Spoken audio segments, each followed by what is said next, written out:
नमस्कार, आप सभी का स्वागत है जवाहर नवोदय विद्यालय की प्रवेश परीक्षा की कक्षा में। हम लोग गणित में पढ़ रहे थे संख्या पद्धति। उसमें हम लोगों ने पूर्ण संख्याओं को पढ़ा था, प्राकृतिक संख्याओं को पढ़ा था, सम-विषम संख्याएं पढ़ी, कुछ अभ्यास प्रश्न भी किए और कुछ फार्मूला बेस्ड प्रश्न थे वो भी हमने किए। और आज जो है जैसे हम लोगों ने पूर्ण संख्याएं पढ़ी थी, उन संख्याओं पर आधारित कुछ गणितीय संक्रियाएं हैं, कुछ तथ्य हैं जिनसे रिलेटेड हम सवालों को भी देखेंगे किस तरह आते हैं और वो संक्रियाएं क्या हैं उन्हें भी समझेंगे। कुछ विभाज्यता के नियम भी हैं, उन्हें भी हम देखेंगे। तो देखते हैं, जैसे कि आप लोगों को पहले बताया गया था कि पूर्ण संख्याएं क्या होती हैं। जो हम लोगों ने प्राकृतिक संख्याएं पढ़ी पहले 1 2 3 4 5 6 मतलब 1 2 3 4 5 6 7 से लेकर अनंत तक थी, ठीक है।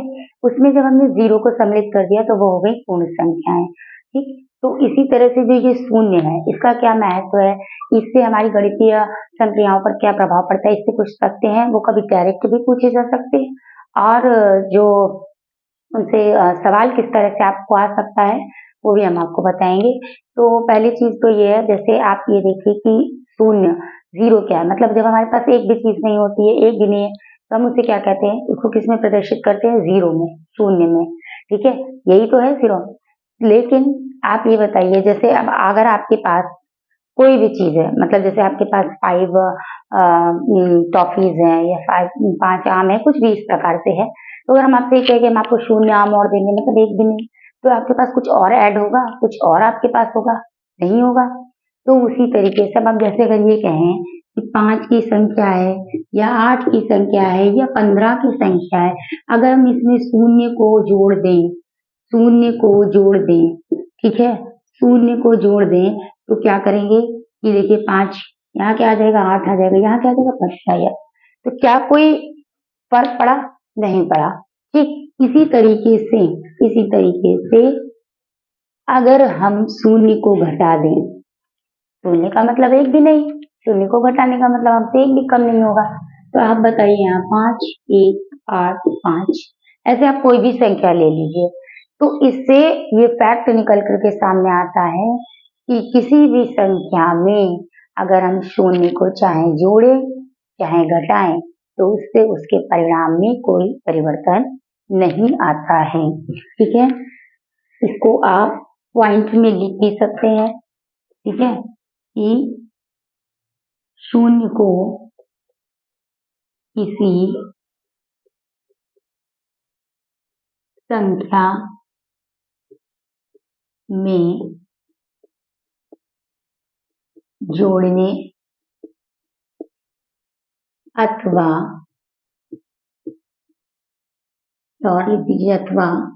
घटाने पर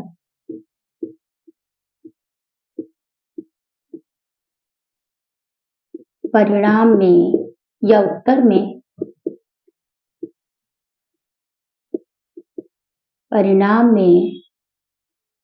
कोई परिवर्तन नहीं होता।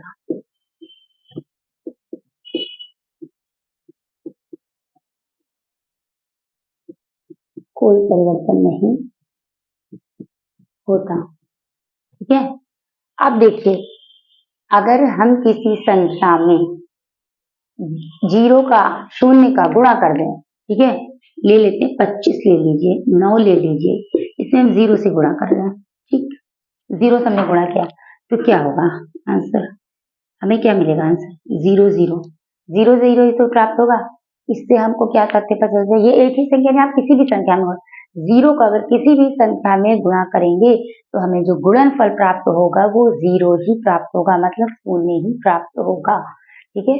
तो इसमें हम ये तथ्य लिख सकते हैं कि शून्य का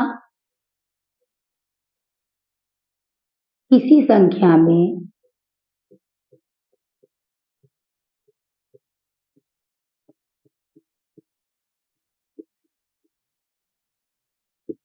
गुणा करने पर गुणनफल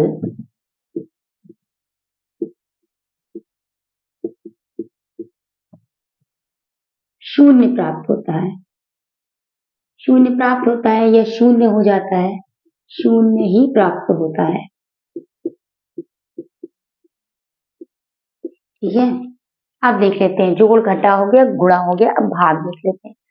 अगर हम किसी संख्या में, किसी भी संख्या में 12 ले लीजिए, 6 ले लीजिए, कोई भी संख्या ले लीजिए, ठीक। अगर हम किसी संख्या में शून्य से भाग दें तो, यानी शून्य से किसी संख्या में भाग दें तो शून्य से भाग देने पर प्राप्त जो जीरो होगा, लेकिन ये एक अर्थहीन हो जाएगा प्रश्न, ठीक है। तो शून्य से अगर हम किसी में भाग देते हैं तो उसको कह सकते हैं आप अनंत, या फिर ये कह सकते हैं कि वो अर्थहीन हो जाता है। दूसरी चीज, अगर हम ये कहें कि हम किसी संख्या से जीरो में भाग दे देंगे, किसी संख्या से जीरो में भाग दे देंगे, तो इस बात का कोई भी मतलब नहीं होता, इसका कोई भी उत्तर नहीं होगा, ये गलत प्रश्न होगा, ठीक है। तो इस तरह से जो मुख्य दो फैक्ट हैं, आप भाग के भी लिए लिख सकते हैं कि किसी संख्या से अगर हम जीरो में भाग देते हैं तो वो उत्तर कैसा हो जाता है, अर्थहीन हो जाता है, ठीक है, ये हम कह सकते हैं। किसी संख्या से शून्य में भाग देने पर उत्तर कैसा होगा, अर्थहीन हो जाएगा, जीरो ही हो जाएगा, जीरो ही आएगा, अर्थहीन, ठीक है। अगली बात क्या है, एक चीज जो है तो सभी इंपॉर्टेंट, एक चीज जो ध्यान देनी, अगर किसी संख्या में, मतलब जीरो के अतिरिक्त अगर कोई संख्या है, मान लीजिए 5 है, 2 है, 19 है, 17 है, कोई भी संख्या है, 20 से 28 है, कोई भी संख्या है, अगर उसकी पावर जीरो है, अगर उसकी पावर जीरो है, मतलब जीरो के अतिरिक्त, ऐसा नहीं कि जीरो की पावर जीरो है, जीरो के अतिरिक्त, जीरो के अतिरिक्त अगर किसी संख्या की पावर जीरो है तो हमारा उत्तर क्या होगा, एक होगा हमेशा। कुछ भी संख्या लिखी हो, लाखों में लिखी हो, हजारों में लिखी हो, किसी में भी लिखी हो संख्या, हमारा उत्तर क्या होगा, 1, ठीक है। तो इसको हम इस तरह से लिख सकते हैं कि किसी संख्या, पावर मतलब घात, आप लोगों ने पढ़ा ही होगा, किसी संख्या की घात, किसी संख्या की घात यानी पावर शून्य होने पर उत्तर एक होता है। क्या होता है, उत्तर माइनस आपको लगेगा, उत्तर एक होता है, ठीक है, ये आप नोट कर लीजिए, ठीक। अगर किसी संख्या में जीरो का हम गुणा करेंगे, शून्य का जो जोड़ेंगे या घटाएंगे, तो उस संख्या से उस संख्या से जो भी हमको उत्तर प्राप्त होगा, परिणाम प्राप्त होगा, उसमें कोई भी परिवर्तन नहीं होता है। और अगर किसी संख्या में जीरो का यानी शून्य का हम गुणा करेंगे तो जो हमें गुणनफल प्राप्त होता है वो हमको जीरो ही प्राप्त होगा। किसी से ये हमने किसी से लिया है, किसी संख्या में, किसी संख्या से अगर किसी संख्या से जीरो में भाग दे देते हैं तो हमको जीरो, अनंत या फिर अर्थहीन ही उत्तर प्राप्त होगा। और अगर हम ये कहें कि जीरो से किसी संख्या में भाग दें तो ये गहरा गलत होगा। और ये लास्ट पॉइंट है कि किसी संख्या की घात, देख लीजिए, किसी संख्या की घात जीरो होने पर उत्तर हमेशा और हमेशा हमें क्या प्राप्त होगा, एक ही प्राप्त होगा, ठीक है। ये जीरो से संबंधित कुछ फैक्ट्स हैं, आप इनको नोट कर लीजिए, स्क्रीनशॉट भी ले सकते हैं, ठीक है। अब हम बात करते हैं, जैसे हमने आपको एक के बारे में भी बताया था कि किसी भी संख्या को में से अगर हम एक को काटेंगे, एक से हम किसी संख्या को काटेंगे तो वही संख्या प्राप्त होगी, अगर हम गुणा करेंगे तो वही संख्या प्राप्त होगी, अगर हम भाग देंगे तो वही संख्या प्राप्त होगी, ठीक है, ये हमने आपको बताया था।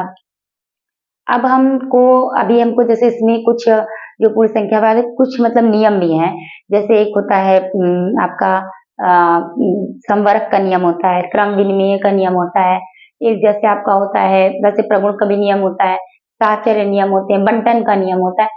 ये नियम ऐसा नहीं है कि आपको बहुत ज्यादा थ्योरेटिकल उसका बहुत ज्यादा आपको पूरा नियम याद करना, ऐसा कुछ नहीं, केवल इन नियमों को समझना है और नियमों पर आधारित प्रश्न आते हैं। उन नियमों पर भी आधारित प्रश्न आते हैं और ये तो फैक्ट ही थे। इसके उन नियमों को भी हम बताएंगे, लेकिन अभी आपको बताएंगे तो आपको कठिन लगने लगेगा नियमों के नाम से ही समवर्ग क्या है, साक्षर क्या। तो पहले जो क्वेश्चन है, जैसे अभी हम आपको बताने जा रहे हैं विभाज्यता। विभाज्यता, ठीक है, किसी संख्या, जैसे सवाल इस वाले भी टॉपिक से काफी आते हैं विभाज्यता से। तो जैसे अगर ये होता है विभाज्यता क्या होता है, पहले उसे हम समझ लेते हैं। क्या होता है विभाज्यता?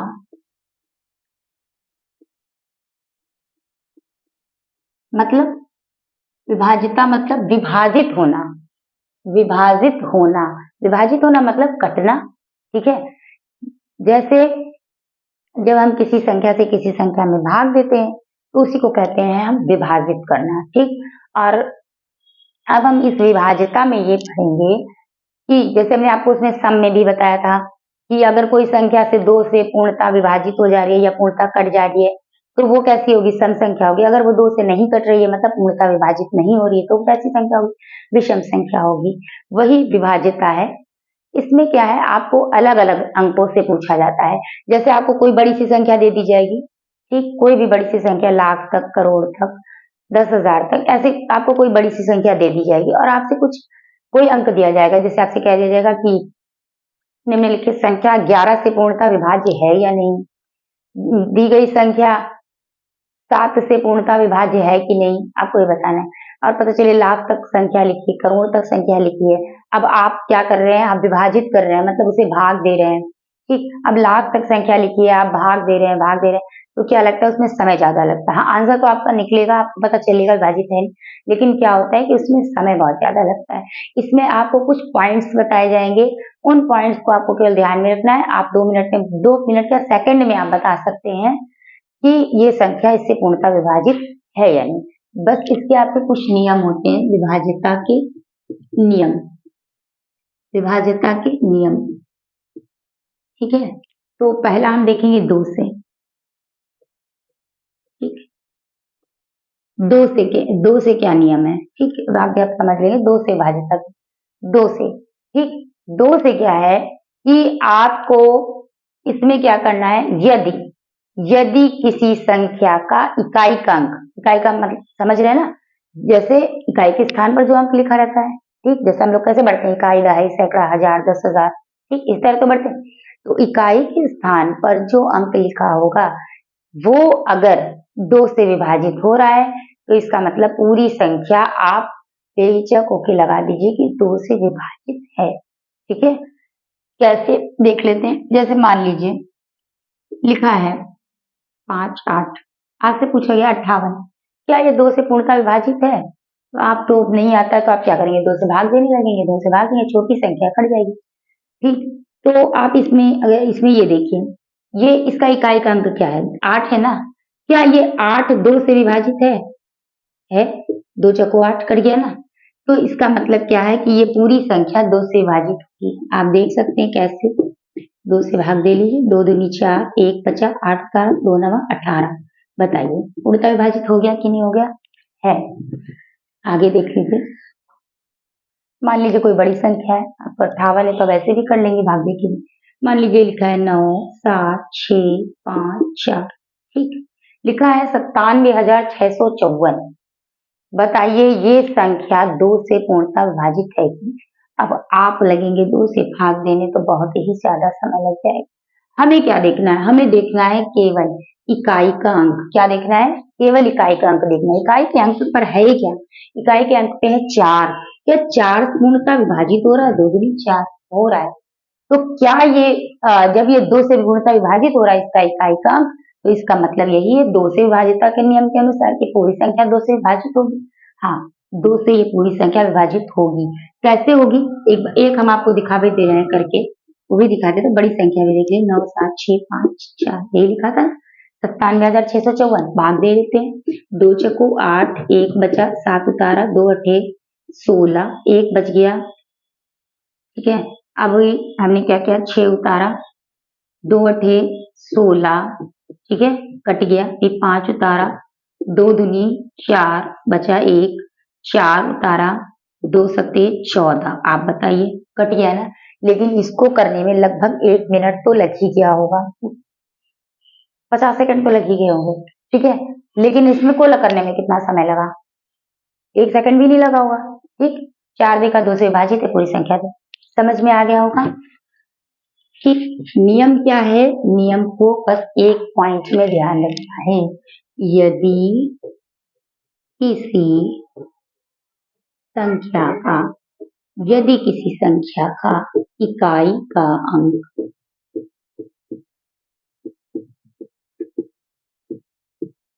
2 से विभाजित, पूर्णतः लिख लीजिए, 2 पूर्णतः विभाजित है, हो जाता है,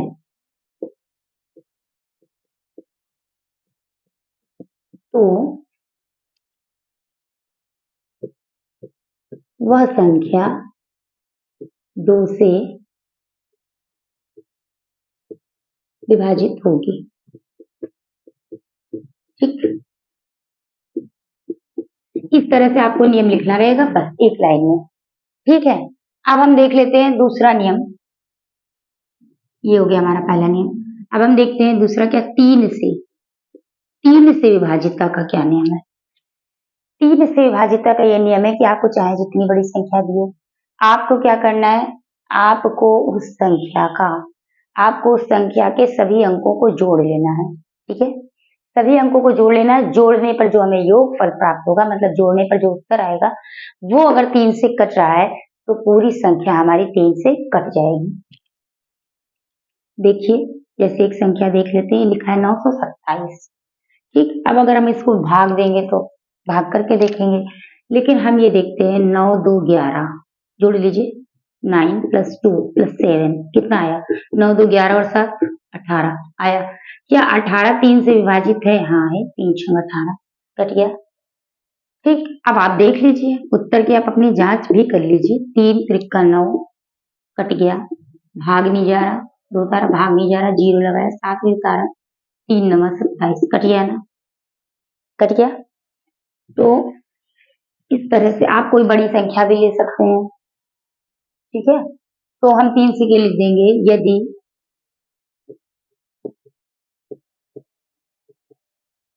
किसी संख्या के सभी अंकों का योग करने पर योगफल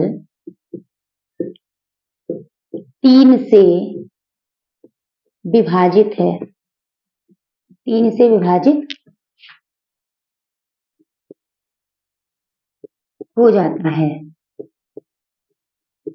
तो वह संख्या, अब आप आगे लिख सकते हैं ना, 3 से, ठीक है, विभाजित होगी, लिख सकते हैं, ठीक।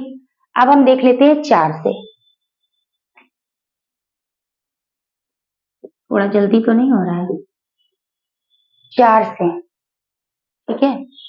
4 से विभाजितता का क्या नियम है, आपने 2 का नियम पढ़ा था, क्या था, इकाई से, अगर किसी का इकाई का अंक 2 से विभाजित हो रहा है तो वो संख्या पूर्णतः किससे विभाजित होगी, 2 से विभाजित होगी, यही नियम था ना 2 का। अभी हम 4 का देखते हैं, 4 में क्या है, इकाई और दहाई का अंक, यदि किसी संख्या का इकाई और दहाई का अंक 2 से विभाजित हो जाता है, दोनों अंक इकाई और दहाई के स्थान के अंक की बात, तो इसका मतलब वो पूरी संख्या 2 से विभाजित होगी। कैसे, देख लेते हैं उदाहरण में, एक संख्या लेकर के,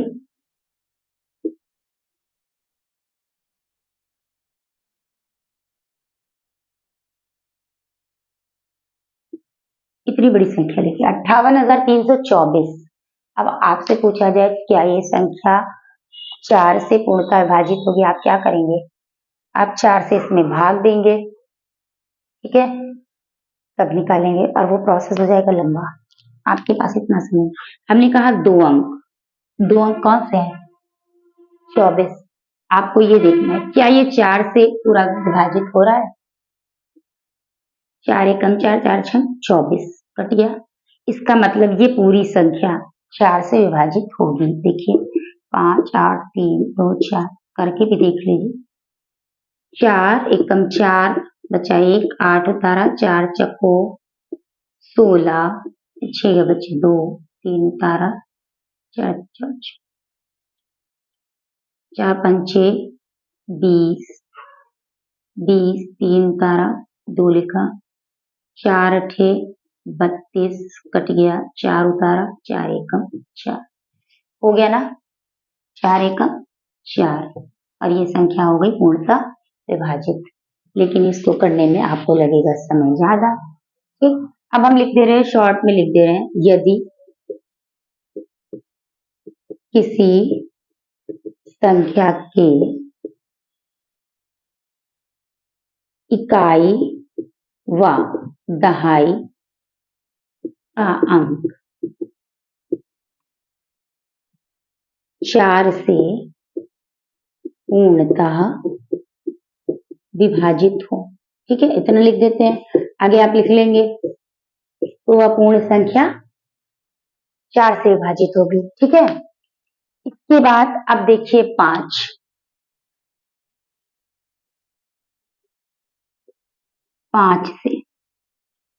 से विभाजितता का क्या नियम है। अभी देखिए आपको ऐसे विभाजित है कि विभाजित वाला क्वेश्चन तो आएगा ही आएगा। ठीक है, ये संख्या पूर्णतः विभाजित है या नहीं है। 2 से, 3 से, 4 से, 5 से, 11, 13, 17, 19 तक आता है। ठीक है, तो आता और भी बड़ा, लेकिन आप अपने सिलेबस में 13 तक पढ़ लेंगे तो हो जाएगा। देखिए आपने अभी 2 पढ़ लिया, 3 पढ़ा, 4 पढ़ा, 5। 2 में इकाई के लिए था, इसमें इकाई दहाई दोनों था, इसमें सारे अंकों को जोड़ना था 3 में। ठीक, अभी 5 में क्या है, 5 में भी फिर वही बात है, इकाई का ही अंक देखना है। लेकिन इकाई के अंक पर क्या होना चाहिए, 5 होना चाहिए या फिर 0 होगा। ठीक, इकाई का अंक यदि, अभी हम आपको दिखा देंगे करके, यदि किसी संख्या का इकाई का अंक 5 या 0 होगा तो, ठीक, तो वह संख्या, आगे आपको जोड़ लेना है, तो वह पूरी संख्या 5 से विभाजित होगी। ठीक, देख लेते हैं। जैसे मान लीजिए लिखा है 5, 4, 2, चलिए यहाँ 7 कर देते हैं, 7, 4, 2, 6, 0। ठीक, आपको लास्ट में क्या मिल रहा है, 0।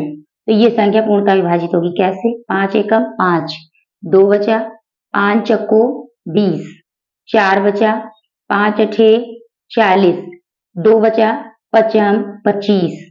अब यहाँ क्या बचा, 1, ये हो गया 10, 5 दूनी 10। बताइए पूरी संख्या 5 से विभाजित है कि नहीं है। अवश्य सरल है, 5 हो या लास्ट में 0 तो वो संख्या किससे विभाजित होगी, 5 से होगी।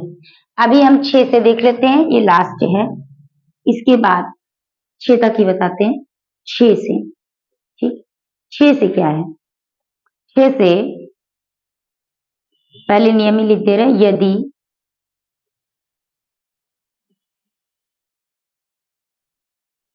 यदि कोई संख्या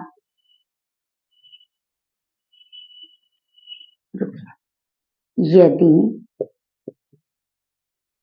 कोई संख्या 2 व 3 से पूर्णतः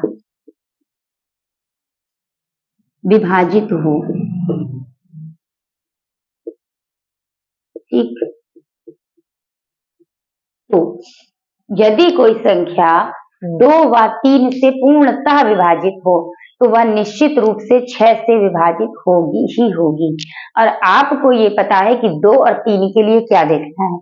अगर हमें कोई भी संख्या दे दी गई, ठीक, मान लीजिए लिखा है 9, 1, 2,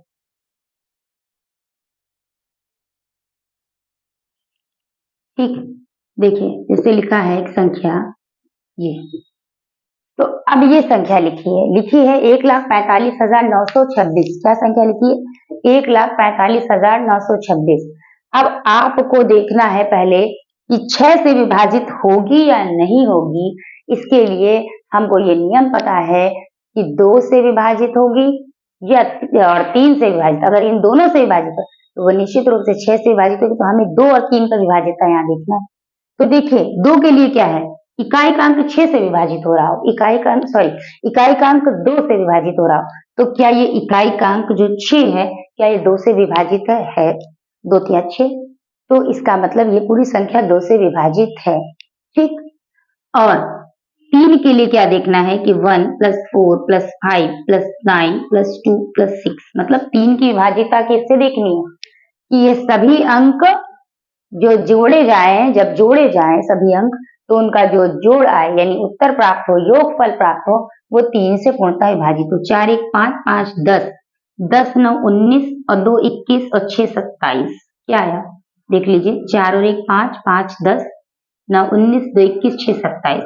27 3 से विभाजित है, हाँ है, 3 9 27।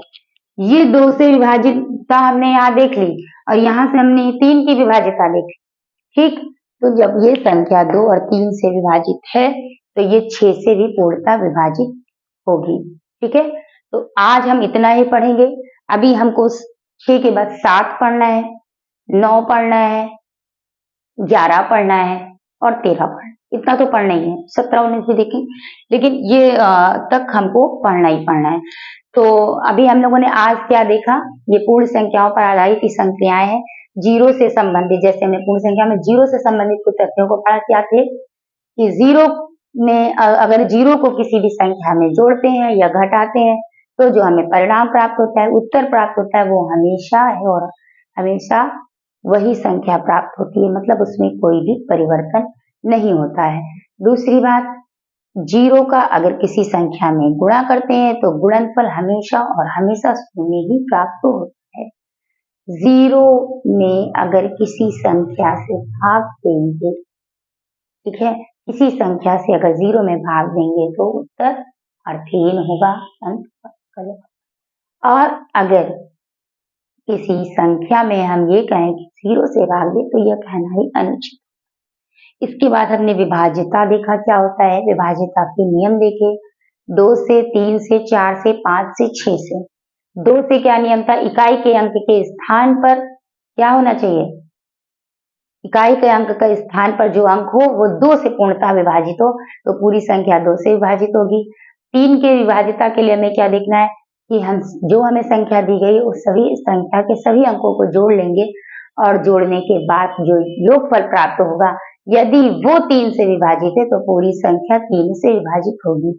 4 के लिए हमें इकाई और दहाई दोनों अंक देखने हैं। इकाई का अंक और दहाई का अंक दोनों अंक यदि 4 से विभाजित है तो पूरी संख्या 4 से विभाजित होगी। उसके बाद हमें क्या देखना है, 5 का देखा हमने, यदि इकाई का अंक 0 है, 0 है अथवा 5 है, 0 है या 5 है, तो वो संख्या 5 से पूर्णतः विभाजित होगी। ठीक है, अब कुछ विभाज्यता के नियम, क्रम विनिमय नियम, साहचर्य नियम, जो कुछ थोड़ा सा रह गया है वो हम आपको कल बताएंगे। इसके बाद इससे रिलेटेड जो अभ्यास प्रश्न होंगे कुछ वो हम करवाएंगे।